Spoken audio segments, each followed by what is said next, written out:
ಎಲ್ಲರಿಗೂ ನಮಸ್ಕಾರ ರೀ. ಇವತ್ತು ನೀವು ನೋಡ್ಲತ್ತಿರ್ಬೋದು ರೀ. ಈಗ ನೋಡ್ಬೋದು, ನಾನೊಂದು ಅರ್ಧ kg ಆಗೋಷ್ಟು ಈರುಳ್ಳಿ ಈ ಥರ ಕಟ್ ಮಾಡಿ ಇಟ್ಕೊಂಡಿದ್ದೀನಿ ರೀ. ಈ ಸೈಜೆ ಸಣ್ಣ ಸೈಜೆ, ಸಣ್ಣದು ಮೀಡಿಯಮ್ ಸೈಜ್ನಲ್ಲೇ ತೊಗೊಳ್ಳಿ. ಇದು ಎದಕ್ಕಂತ ಅಂದರೆ ಈಗ ನಾವು ಈರುಳ್ಳಿಯನ್ನು ಫ್ರೈ ಮಾಡಿ ತೋರಿಸ್ತೀನಿ ರೀ.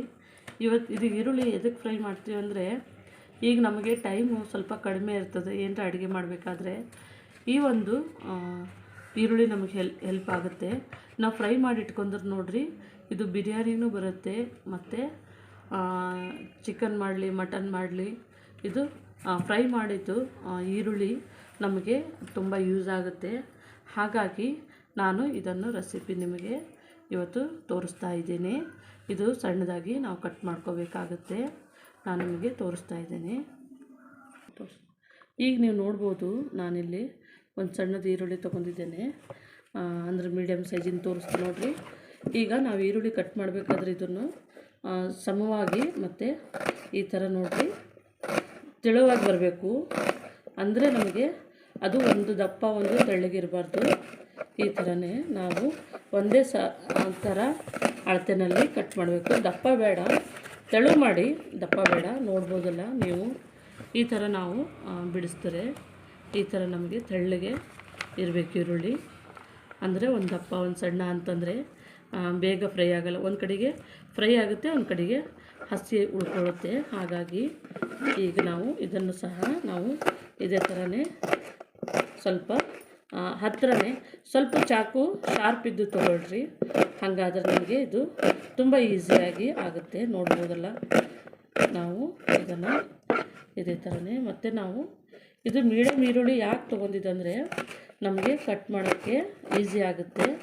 ಅದು ದಪ್ಪ ದಪ್ಪ ಈರುಳ್ಳಿ ತೊಗೊಂಡ್ರೆ ಸ್ವಲ್ಪ ನೋಡಿಬಿಟ್ಟು ಸ್ವಲ್ಪ ನಿಧಾನವಾಗಿ ಕಟ್ ಮಾಡಬೇಕಾಗುತ್ತೆ ರೀ.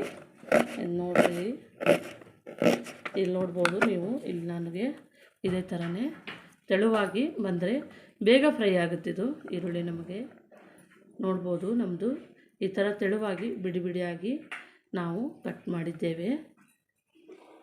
ಈಗ ನೀವು ನೋಡ್ಬೋದು ರೀ, ನಮ್ಮದು ಈರುಳ್ಳಿ ಎಲ್ಲ ಕಟ್ ಮಾಡ್ಕೊಂಡಿದ್ದೇನೆ ಈ ಥರನೇ ಸಣ್ಣದು. ಈಗ ನಾವು ಸ್ವಲ್ಪನೇ ಇದನ್ನು ಈ ಥರ ಬಿಡಿಸ್ಬೇಕು. ನೋಡಿರಿ, ನಮ್ಮದು ಈರುಳ್ಳಿ ತುಂಬ ತೆಳುವಾಗಿದೆ. ಇದೇ ಥರನೇ ಎಲ್ಲನೂ ನಾನು ಎಲ್ಲ ಈರುಳ್ಳಿನೂ ಕಟ್ ಮಾಡ್ಕೊಂಡಿದ್ದೀನಿ. ಈಗ ಒಂಥರ ಇದು ಈ ಥರ ಕಟ್ ಮಾಡಬೇಕಾದ್ರೆ ಬಂದಿರ್ತದೆ ನೋಡಿರಿ, ಇದು ಈ ಥರ ನಾವು ಬಿಡಿಸ್ಕೋಬೇಕು ಕೈಲಿಂದ. ಈ ಥರ ನಮಗೆ ಇದು ಮುಖ ಇರ್ತದೆ ನೋಡಿರಿ, ಇದು ನಾವು ಸ್ವಲ್ಪ ತೆಗೆದಿರಬೇಕು, ಎಷ್ಟಾಗುತ್ತೆ ಅಷ್ಟು.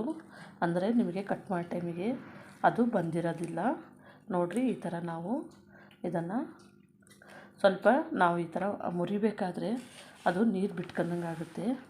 ಅದು ನಾನು ನಿಮಗೆ ತೋರಿಸ್ಕೊಡ್ತೀನಿ. ಅದು ನೀರನ್ನು ಸಹ ಹೋಗಬೇಕಾಗತ್ತೆ. ನೀರು ಹೋದರೆ ನಮಗೆ ಬೇಗನೆ ಫ್ರೈ ಮಾಡೋಕ್ಕೆ ನಮಗಾಗುತ್ತೆ.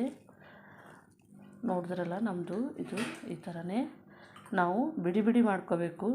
ಈ ಥರ ನಮಗೆ ಇರಬಾರ್ದು. ಈ ಥರನೇ ಕಟ್ ಮಾಡ್ಕೊಳ್ಳಿ. ಯಾಕಂದರೆ ಯಾವಾಗಲೇ ನಾವು ಫ್ರೀ ಇದ್ದಾಗ ನೋಡಿರಿ, ಈ ಥರನೇ ನಾವು ಮಾಡಿ ಸ್ಟೋರ್ ಮಾಡಿ ಇಟ್ಕೋಬೋದು. ಒಂದು ಇದು ಪ್ಲಾಸ್ಟಿಕ್ ಕವರ್ನಲ್ಲಿ ಇಟ್ಕೋಬೋದು. ಒಂದು ಒಳ್ಳೆಯದು ಗಾಜಿನದು ಬಾಕ್ಸ್ ಇರ್ತದೆ ನೋಡಿರಿ, ಡಬ್ಬ ಇರ್ತದೆ ನೋಡಿರಿ, ಫುಲ್ಲು ಅದು ಮುಚ್ಚಳ ಗಟ್ಟಿಗೆ ಮುಚ್ಚಿಬಿಟ್ಟು ಇದನ್ನು ಸ್ಟೋರ್ ಮಾಡಿ ಇಟ್ಕೊಂಡ್ರೆ ನಿಮಗೆ ಯಾವಾಗಾದ್ರೂ ಒಂದು ಬಿರಿಯಾನಿ ಆಯಿತು, ಚಿಕನ್ಗೆ ಮಟನ್ಗೆ ಮತ್ತು ಪನ್ನೀರು, ಅದು ನಾವು ವೆಜ್ ಮಾಡಿದ್ರೂ ನಮಗೆ ಇದು ಯೂಸ್ ಆಗುತ್ತೆ ತುಂಬ. ಈಗ ನಾವು ವೆಜ್ ಬಿರಿಯಾನಿ ಅದು ಮಾಡ್ತೀವಿ ನೋಡಿರಿ, ಅದಕ್ಕೂ ತುಂಬ ಹೆಲ್ಪ್ ಆಗುತ್ತೆ. ಇದು ಕೆಲಸ ಕಮ್ಮಿ ಆಗುತ್ತೆ. ಸ್ವಲ್ಪ ಟೈಮ್ ಇದ್ದಾಗ ನೀವು ಈ ಥರ ಶುಂಠಿ ಬೆಳ್ಳುಳ್ಳಿ ಪೇಸ್ಟು ಮತ್ತು ಈ ಥರ ಒಂದು ಈರುಳ್ಳಿ ನೀವು ಫ್ರೈ ಮಾಡಿ ಇಟ್ಕೊಂಡ್ರೆ ಸಾಕು, ನಿಮಗೆ ತುಂಬ ಸುಲಭವಾಗಿರುತ್ತೆ. ಈಗ ನೀವು ನೋಡ್ಬೋದು ರೀ, ನಮ್ಮದು ಈ ಥರ ನಾನು ಎಲ್ಲವನ್ನು ಮಾಡಿ ಇಟ್ಕೊಂಡಿದ್ದೇನೆ. ಈಗ ಇದು ರೆಡಿ ಆಗಿದೆ. ಈಗ ನೀವು ಇಲ್ಲಿ ನೋಡ್ಬೋದು, ನಾನಿಲ್ಲಿ ಬಿಸಿಲಾಗ ಒಣಗಿಸ್ಲಕ್ಕೆ ಇಟ್ಟಿದ್ದೀನಿ ರೀ. ಇದು ಬಿಸಿಲಾಗ ನಮಗೆ ಒಂದು 5 ನಿಮಿಷಗಳ ಕಾಲ ಇದು ಚೆನ್ನಾಗಿ ಬಿಸಿಲಾದರೆ ಸಾಕು. ಅಂದರೆ ನೀರಿನ ಅಂಶ ಕಮ್ಮಿ ಆಗುತ್ತೆ, ನಾವು ಫ್ರೈ ಮಾಡಬೇಕಾದ್ರೆ ಹಸಿಯಾಗಿರಲ್ಲ. ಹಾಗಾಗಿ ಇದನ್ನು ಈ ಥರ ಇಡ್ತಾಯಿದ್ದೀನಿ. ನೀವು ನೋಡ್ಬೋದು ರೀ, ನಮ್ಮದು ಈಗ ಒಂದು 5 ನಿಮಿಷಗಳ ಕಾಲ ನಾನು ಬಿಸಿಲಲ್ಲಿ ಇಟ್ಟಿದ್ದೇನೆ. ಸ್ವಲ್ಪ ನಮ್ಮದು ಈರುಳ್ಳಿ ಸೈಜು ಕಡಿಮೆ ಆಗಿದೆ, ನೋಡ್ಬೋದು ನೀವು. ಸ್ವಲ್ಪ ತೆಳುವಾಗಿದೆ ನೋಡ್ಬೋದು, ಒಂಚೂರು ಬಾಡ್ದಂಗೆ ಆಗಿದೆ. ಸ್ವಲ್ಪ ನೀರಿನ ಅಂಶ ಕಡಿಮೆ ಆಗುತ್ತೆ, ನಮಗೆ ಫ್ರೈ ಮಾಡಲಿಕ್ಕೆ ಬೇಗ ಹೆಲ್ಪ್ ಮಾಡುತ್ತೆ. ಹಾಗಾಗಿ ನಾನು ಇದನ್ನು ತಂದು ಇಟ್ಕೊಂಡಿದ್ದೇನೆ ಬಿಸಿಲಿಂದ. ನೋಡ್ಬೋದು ಇಲ್ಲಿ ಎಣ್ಣೆ ಬಿಸಿ ಮಾಡೋಕೆ ಇಟ್ಟಿದ್ದೇನೆ ರೀ. ಈ ಎಣ್ಣೆ ಅಂದರೆ ತುಂಬ ಬಿಸಿ ಮಾಡೋಂಗಿಲ್ಲ, ಒಂದು ಸ್ವಲ್ಪ ನಾನು ಇವಾಗ ಬಿಸಿಗೆ ಕಾದಿದೆ. ಇವಾಗ ನಾವು ಒಂದು ಚೂರನೇ ಹಾಕೋತ ಹೋಗಬೇಕು. ಇದು ಸ್ವಲ್ಪ ತುಂಬ ಬಿಸಿ ಇಟ್ಕೋಬಾರ್ದು, ಯಾಕಂದರೆ ಬಿಸಿ ಇಟ್ಕೊಂಡ್ರೆ ನೋಡಿರಿ ಅದು ಪೂರ್ತಿ ಸೀದ್ ಹೋದಂಗೆ ಆದರೆ ಒಂದೇ ಸರ್ತಿನೇ ಅದು ಏನಾಗಿಬಿಡುತ್ತೆ, ಒಂದೇ ಸರ್ತಿ ಜಾಸ್ತಿ ಹಾಕಂದರೆ ಅದು ಸೀದ್ ಹೋದಂಗೆ ಆಗುತ್ತೆ. ಉರಿನೂ ಸ್ವಲ್ಪ ಮೀಡಿಯಮ್ ಸ್ಲೋ ಫ್ಲೇಮ್ನಲ್ಲೇ ಇಟ್ಟು ಈ ಥರ ಇದು ಮಾಡ್ಕೊರಿ, ಅಂದರೆ ಕ್ರಿಸ್ಪಿಯಾಗಿ ಟೇಸ್ಟಾಗಿ ಬರುತ್ತೆ. ಅದು ಬರೀ ಕಪ್ಪಾಗುತ್ತೆ, ಆದರೆ ಒಳಗಲಿಂದ ಬೇಯೋದಿಲ್ಲ ಮತ್ತು ಕ್ರಿಸ್ಪಿಯಾಗಿಯೂ ಬರೋದಿಲ್ಲ. ಸ್ವಲ್ಪ ಟೈಮ್ ತೊಗೊಳುತ್ತೆ, ಆದರೆ ಇದು ಸ್ವಲ್ಪ ನಮಗೆ ಸ್ಟೋರ್ ಮಾಡಿ ಇಟ್ಕೊಂಡ್ರೆ ನಾವು ಎನಿ ಟೈಮು ಯೂಸ್ ಮಾಡ್ಬೋದು. ಈಗ ನೋಡಿದ್ರಲ್ರಿ, ನಾನು ಒಂದು 5 ನಿಮಿಷಗಳ ಕಾಲ ಮೀಡಿಯಮ್ ಸ್ಲೋ ಫ್ಲೇಮ್ನಲ್ಲೇ ಈ ಥರನೇ ಇದು ಸ್ವಲ್ಪ ಕೈ ಆಡಿಸ್ಬಿಟ್ಟು ಈ ಥರ ಎಲ್ಲನೂ ನಾವು ತಿರುಗಿಸ್ತಾ ಇರಬೇಕು. ಅದು ಸ್ವಲ್ಪ ಫ್ರೈ ಆಗೋಕ್ಕೆ ಟೈಮ್ ತೊಗೊಳುತ್ತೆ. ಅಂದರೆ ನೀವು ಸ್ಲೋ ಫ್ಲೇಮ್ನಲ್ಲಿ ಇಟ್ಟರೆ ಅಂತಂದರೆ ಫ್ರೈ ಆಗ್ಲಿಕ್ಕೆ ಟೈಮ್ ತೊಗೊಳುತ್ತೆ. ನೀವು ಹೈ ಫ್ಲೇಮ್ ಇಟ್ಟರೆ ಅದು ತುಂಬ ಬೇಗನೆ ಆಗುತ್ತೆ, ಆದರೆ ಕಹಿ ಬರುತ್ತೆ. ನೋಡ್ಬೋದು ನಮ್ಮದು ಈರುಳ್ಳಿ ಗೋಲ್ಡನ್ ಬ್ರೌನ್ ಆಗ್ತಾಯಿದೆ. ಸ್ವಲ್ಪ ನೀವು ಬಿಸಿಲಿಗಿಟ್ಟರೆ ಸ್ವಲ್ಪ ಫ್ರೈ ಬೇಗನೆ ಆಗುತ್ತೆ, ನೀರಿನ ಅಂಶನೂ ಕಮ್ಮಿ ಆಗುತ್ತೆ. ಮತ್ತು ಇದು ನಮಗೆ ತುಂಬ ಯೂಸ್ಫುಲ್ಲಾಗಿ ಬರುತ್ತೆ.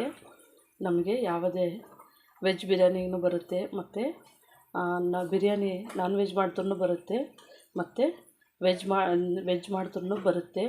ನೋಡ್ಬೋದು ನಮ್ಮದು ಕಲರು ಚೇಂಜ್ ಆಗ್ತಾನೇ ಇದೆ. ಈ ಥರನೇ ನೀವು ಸ್ವಲ್ಪ ಸ್ವಲ್ಪ ಹಾಕೊಂಡು ಮಾಡ್ಕೊಳ್ಳಿ, ಯಾಕಂದರೆ ಜಾಸ್ತಿ ಹಾಕ್ತಾರೆ ನೋಡಿರಿ ಒಂದೊಂದು ಸತಿ ಕೆಳಗಡೆದು ಮತ್ತು ಮೇಲ್ಗಡೆದು ಬೇಯೋದಿಲ್ಲ, ಹಸಿ ಹಾಗೆ ಉಳ್ಕೊಂಬಿರ್ತವೆ. ಇದು ನೀವು ಈ ಥರ ಸ್ವಲ್ಪ ಸ್ವಲ್ಪನೇ ಮಾಡ್ಕೊತ ಹೋದರೆ ನಿಮಗೆ ಬೇಗನೆ ಆಗುತ್ತೆ, ಮತ್ತು ಎಲ್ಲ ಥರದ್ದು ಫ್ರೈ ಚೆನ್ನಾಗಾಗುತ್ತೆ. ಈ ಥರ ಗೋಲ್ಡನ್ ಬ್ರೌನ್ ಬಂದರೆ ಸಾಕು. ಇದು ಇವಾಗ ನಮ್ಮದು ರೆಡಿ ಆಗಿದೆ, ಇದನ್ನು ತೆಗೆದು ಹಾಕೋತಾ ಇದ್ದೀನಿ. ಈಗ ಇದನ್ನು ನಾವು ಹಾಕ್ಕೊಳ್ಳೋಣ. ಇದು ಸ್ವಲ್ಪ ಹಸಿನೇ ಇರುತ್ತೆ ರೀ. ನಾವು ಒಂದು ತಟ್ಟೆಗೆ ಹಾಕ್ಕೊಂಡು ಸ್ವಲ್ಪ ಅಗಲ ಮಾಡಬೇಕು, ಸ್ವಲ್ಪನೇ ನಾವು ಅದನ್ನು ಬಿಡಬೇಕಾಗುತ್ತೆ. ನೋಡ್ಬೋದು ನೀವು, ಇಲ್ಲಿ ನಾನು ಈ ಥರ ಹಾಕ್ಕೊಂಡು ಬಿಡ್ತಾಯಿದ್ದೀನಿ. ಈ ಥರ ಈಗ ನಾವು ಹಾಕ್ಕೊಂಡಿರ್ತೀವಿ ನೋಡಿರಿ, ಸ್ವಲ್ಪ ಈ ಥರ ಇದು ಗರಿ ಆಗಿದೆ. ಒಳ್ಳೆ ಸ್ಮೆಲ್ಲು, ಅಂದರೆ ತುಂಬ ಒಳ್ಳೆ ಪರಿಮಳ ಬರುತ್ತೆ ನಿಮಗೆ. ಇದು ಫ್ರೈ ಮಾಡ್ತೀರಿ ನೋಡಿರಿ, ಒಳ್ಳೆ ಪರಿಮಳ ಬರುತ್ತೆ. ನಾವು ಇನ್ನೊಂದು ನೆಕ್ಸ್ಟ್ ತೆಗಿಬೇಕಾದ್ರೆ ಇದು ಗರಿ ಆಗಿರುತ್ತೆ. ನೀವು ನೋಡಿದ್ರಿ ನಮ್ಮದು ಈರುಳ್ಳಿ, ನಾನು ಅಷ್ಟೊಂದು ಈರುಳ್ಳಿ ಹಾಕಿದ್ದು ನೋಡಿರಿ, ಇಷ್ಟೇ ಆಗಿರೋದು ನನಗೆ. ಈ ಥರನೇ ನಾವು ಈ ಥರ ನಿಮಗೆ ಈ ಥರ ಮುರಿದು ತೋರಿಸ್ತೀನಿ ನೋಡಿರಿ. ಇಷ್ಟು ಥರ ಕಟ್ ಆಗುತ್ತಾ ಇದೆ ನಮ್ಮದು. ಈ ಥರ ನೋಡಿರಿ, ಈ ಥರ ನಮ್ಮದು ಇದು ಕಟ್ ಆಗಬೇಕು. ನಾವು ಈ ಥರ ಮಾಡಿದ್ರೆ ನೋಡಿರಿ, ಇದು ಗರಿ ಆದಂಥ ಒಂದು ಈರುಳ್ಳಿ. ನಾವು ಸ್ವಲ್ಪ ಬಿಸಿಲಿಗೆ ಇಡ್ಬೇಕು ರೀ. ನಿಮಗೆ ಬಿಸಿಲಿಗೆ ಇಡ್ಲಿಕ್ಕೆ ಆಗಲಿಲ್ಲ ಅಂತಂದ್ರೂ ನೀವು ಮನೆಯಲ್ಲೇ ಒಂದು ಅಗಲವಾದ ಪಾತ್ರೆಯಲ್ಲಿ ಹಾಕಿ ಒಂದು ಬಿಸಿಲಲ್ಲಾದರೆ ಒಂದು 5 ನಿಮಿಷ ಇಡ್ರಿ. ಹೊರಗಡೆ ನೀವು ಮನೆಯಲ್ಲೇ ಆದರೆ ಒಂದು 10 ನಿಮಿಷಗಳ ಕಾಲ ಇದು ಓಪನ್ನೇ ಇಟ್ಟಿರಿ. ಆವಾಗ ನಿಮಗೆ ಇದೇ ಥರನೇ ನಿಮಗೆ ಮನೆಯಲ್ಲಿ ಎನಿ ಟೈಮು ಮಾಡಿಟ್ಕೋಬೋದು. ಇದು ಒಟ್ಟು ನಿಮಗೆ ಗರಿ ಆಗಿರ್ಬೇಕು ರೀ. ಗರಿ ಆದರೆ ಅಷ್ಟೇ ನಿಮಗೆ ಇದು ಎಷ್ಟು ದಿವಸ ಇಟ್ಟರೂ ಹಾಳಾಗೋದಿಲ್ಲ. ಮತ್ತು ಇದ್ರದ್ದು ಇದು ಪರಿಮಳ ಮಾತ್ರ ತುಂಬ ಚೆನ್ನಾಗಿ ಬರುತ್ತೆ. ನೀವು ಫ್ರೈ ಮಾಡಬೇಕಾದ್ರೆ ಅದು ಒಂದು ಗಮನಿಸ್ರಿ, ನೀವು ಫ್ರೈ ಮಾಡಬೇಕಾದ್ರೆ ತುಂಬ ಒಳ್ಳೆ ಪರಿಮಳ ಬರುತ್ತೆ. ಹಾಗಾಗಿ ಇದು ಕೆಡೋದೇ ಇಲ್ಲ, ಮತ್ತು ನಿಮಗೆ ಬೇಕಾದಾಗ ಯೂಸ್ ಮಾಡ್ಕೋಬೋದು. ನಮ್ಮ ಚಾನಲನ್ನು ಸಬ್ಸ್ಕ್ರೈಬ್ ಮಾಡಿ, ಲೈಕ್ ಮಾಡಿ, ಶೇರ್ ಮಾಡಿ. ವಿಡಿಯೋನ ನೋಡಿದ್ದಕ್ಕಾಗಿ ಧನ್ಯವಾದಗಳು.